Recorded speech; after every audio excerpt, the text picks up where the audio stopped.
I had always been interested in sculpting. I had done some sculpture, probably in high school even, actually because I knew very little about careers for artists, and I chose to major in mathematics.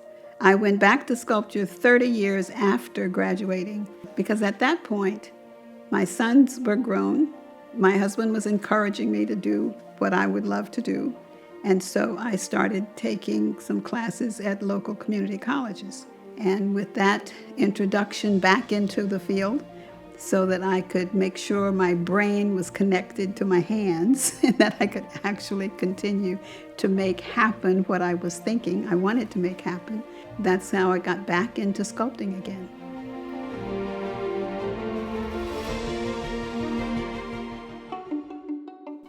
The third college was renamed Thurgood Marshall College. At that time, I decided I wanted to do a bust of Thurgood Marshall, and it was done as a gift for the college.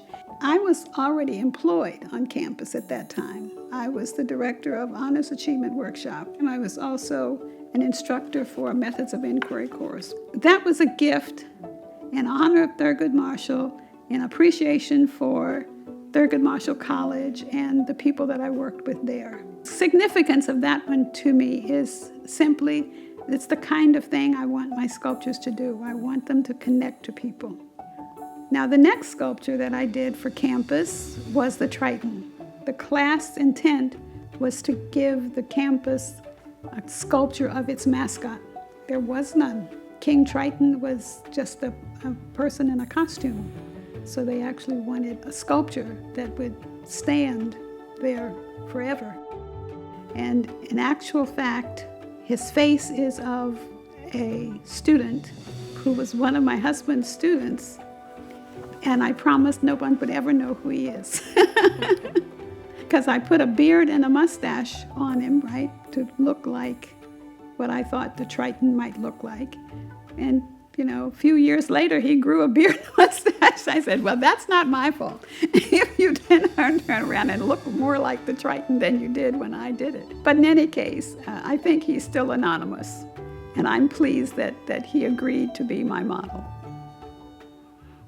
Now I'm doing exactly the kind of sculpture I wanted to do. Actually, I started sculpting Sojourner Truth back in 2020. I started enlarging her to 6 feet because that's how tall she was in life. In the meantime, my husband, Dr. Brown, was talking to one of his colleagues, Jorge Mariscal, told him about the Sojourner Truth sculpture that I was doing, and Dr. Mariscal came to the studio to see it and decided we teach about her at Thurgood Marshall College and we should have this sculpture on campus. The opening was a nice big affair because all the people who were local who had given money to be started were able to come and see it already installed and finished and unveiled. So that's how Sojourner Truth got to be there. My experience with the campus started with being a faculty member's wife. And so for 55 years or so, I've been completely connected to UC San Diego, together with being wife, mother, student, and employee and volunteer, because working with the Black Alumni Scholarship Fund and also having served as a director on the alumni board, I've also been a volunteer. So you're here for good. Yes, I'm here for good.